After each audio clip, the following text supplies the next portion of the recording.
Our final company presenting today is Altech Batteries Limited. Altech has an ASX code of ATC. It currently has a market cap of approximately 115 million. Altech Batteries is a specialty battery technology company that has a joint venture agreement with world-leading German battery institute Fraunhofer IKTS to commercialise the revolutionary CERENERGY sodium chloride solid-state battery. Presenting for the company today is Managing Director Iggy Tan. Iggy, welcome back. It's great to have you back on the network. Please take it away. Thanks for having me, Matty. So you're probably wondering what the future of grid storage batteries, but before I talk about that, some of the challenges of lithium-ion batteries. As you know, lithium-ion batteries tend to catch fire, and it's called thermal runaway. Virtually very impossible to put out a lithium-ion battery fire. Lithium-ion batteries only operate in limited temperature ranges. So at very cold temperatures, the battery capacity drops to 70%. And in very hot climates, there's a lot of energy used to just cool the batteries. So about 20% is used. And then you've got the life of the battery. Generally, they're about 8 to 10 years. But when you're looking at grid storage, if you have to replace the battery in 8 years, it's a concern. And then finally, critical minerals. You've got lithium. You've seen the volatility of lithium prices, graphite, cobalt, copper, and manganese. So there are some concerns in that sector. So is there a battery that is totally fireproof, operates in a large temperature range, more than 15 years life? A battery that hasn't got any lithium, cobalt, graphite, copper, or manganese. Introducing you to the CERENERGY battery, which uses common table salt, so sodium chloride and nickel metal powder. The technology is solid-state technology. It was developed by the Fraunhofer Institute over 8 years. They spent nearly 35 million euros in the development. So essentially, we've got a joint venture with the Fraunhofer Group where the Altech Group owns 75% of the project, and we're developing a 120 megawatt plant.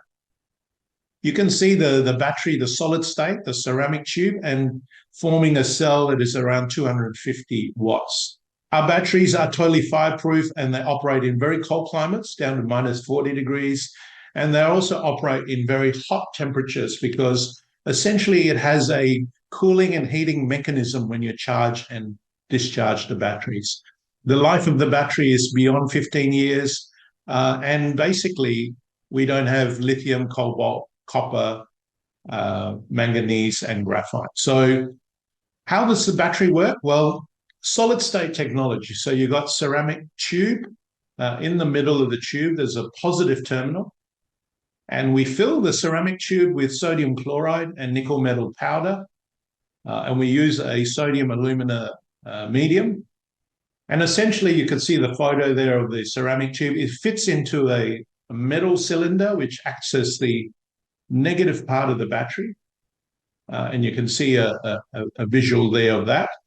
And each of these cells, as I said, is 250 watts. So how does the battery work? When you charge the battery, the sodium migrates through the ceramic piece, which is a solid state, and it forms molten sodium on the other side.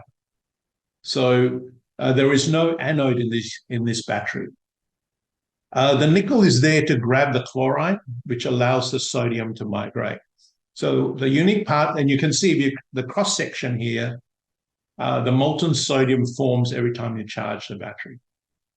So what's unique about this battery? There's no anode. It forms the anode when you charge it, and it dissolves the anode when you discharge it. So therefore, you don't need copper or graphite in these batteries. Here you can see the battery discharging. Sodium ions migrate back, grabs the chloride, and becomes salt again. So essentially a sodium chloride battery. Our market is the grid storage market. Essentially, with renewable energy, we are generating a lot of power from solar farms and wind farms. But a lot of people don't realize that a lot of this power is actually wasted and discharged to the ground during the day. So countries like Germany discharge 2 billion of renewable energy every day because you can't actually store it and transfer it.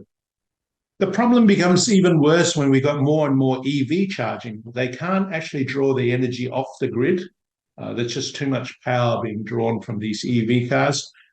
So the solution is actually grid storage batteries. So essentially, you have big batteries that sit on the grid. And during the day, you're essentially charging these batteries when the sun's shining and then discharging it at night. So this is called energy shifting. Here is some vision about the pilot plant that Fraunhofer built. It's a 25 million euro pilot plant, which you can see some of the equipment that is producing this battery. So you see that yellow battery in the background, that's a 5 kilowatt battery undergoing tests. So as I mentioned before, this is not a research and development project. We're well underway to commercializing it.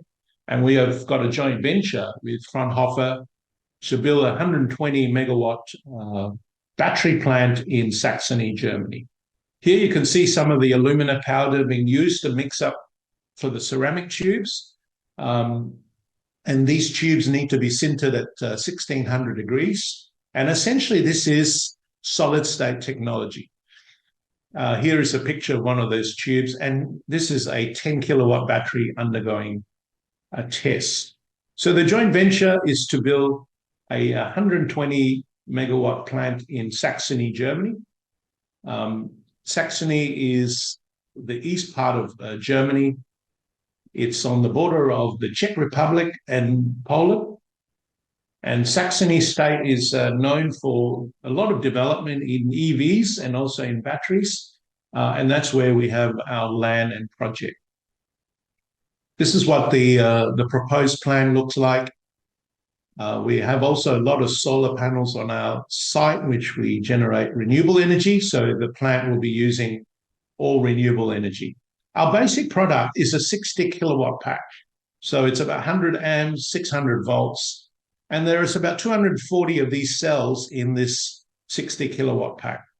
We've designed a grid pack, a 1 megawatt grid pack, where we install 18 of these 60 kilowatt packs in an open style sea container.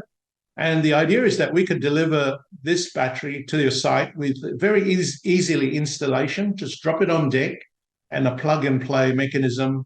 And within 5 minutes, you've got 1 megawatt connected to your grid. We have now completed a definitive feasibility study for this 120 megawatt plant. The revenue for the project is about 109 million euros. The net present value is 169 million euros.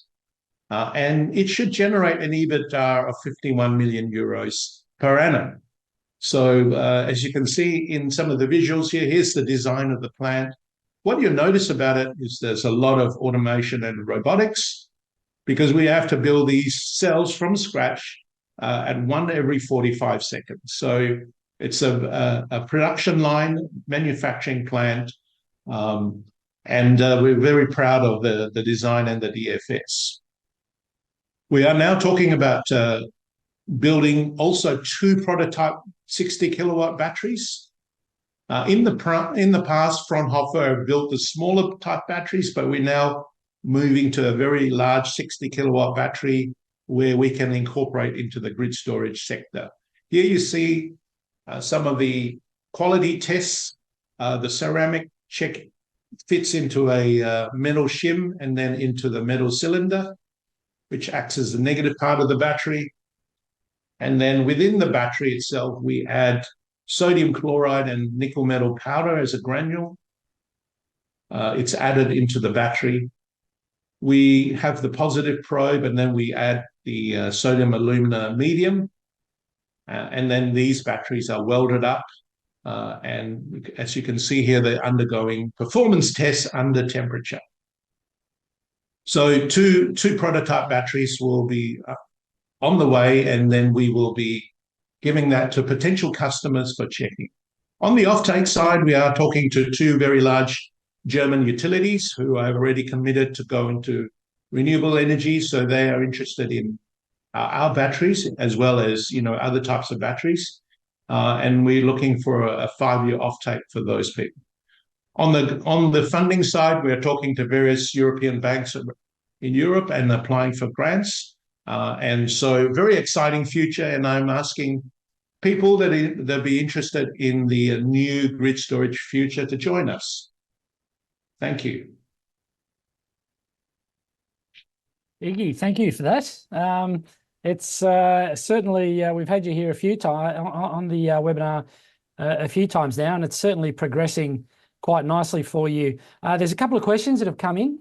I might start with the first one is questioning why you were focused on grid storage. Why not sodium batteries for electric vehicles, or perhaps from a market storage perspective for domestic, but off solar panels, for example. I mean, why have you specifically chosen to go down that road? Yeah, great question. So the EV space is very, very crowded. Our batteries tend to be a bit heavier compared to a lithium-ion battery, very similar energy storage and power and so on. So it's ideal for grid storage where weight is not critical.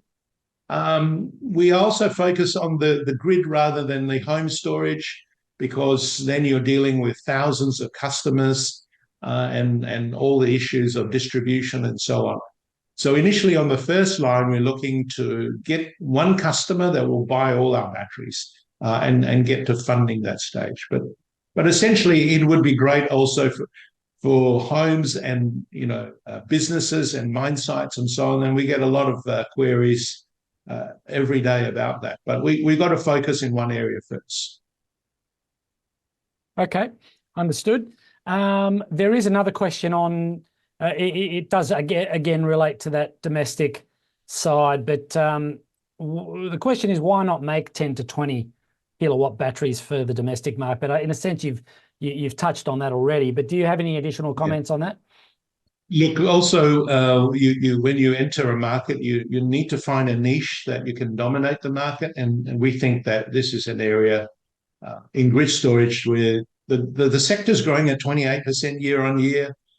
Even Elon Musk has said that the future growth of their battery business will relate to the grid storage. Okay.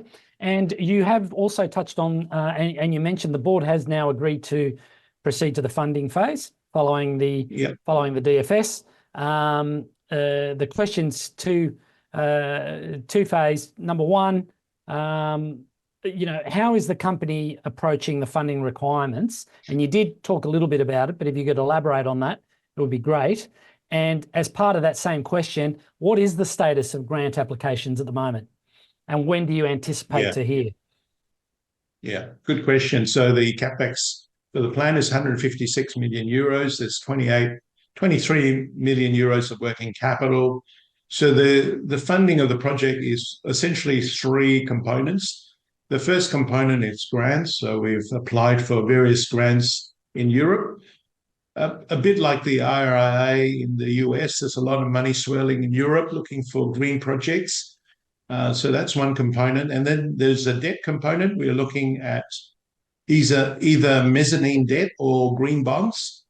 Again, the bond market is very strong in Europe. And a lot of these green bonds are looking for green projects to support. And then finally, equity as well. So we've appointed a couple of advisors to help us on the equity side as well. So as you know, Maddie, the funding of any project is the hardest stage of any project. So we have started early. And meanwhile, we've also commence the application of permitting as well. So rather than wait for funding, we are running a lot of these things in parallel. Yeah. Is there potential for some of these off-takers to perhaps come in at those funding levels as well? Absolutely. The equity investor, it makes sense that the equity investor wants the batteries and wants the technology as well. So, and when you're talking about some of these big utilities, they're looking for that solution because today we haven't resolved the problem that we are charging or producing electricity during the day, and we're not shifting that to the nighttime. And that essentially is energy shifting. That is a big problem that we have to solve. All right. Well, thank you for that, Iggy. We look forward to hearing more as you progress this. It's a fascinating space, and we look forward to regular updates. In the Thank you for having meantime, me. Iggy, thank you for your time today. It's been great, and have a great weekend.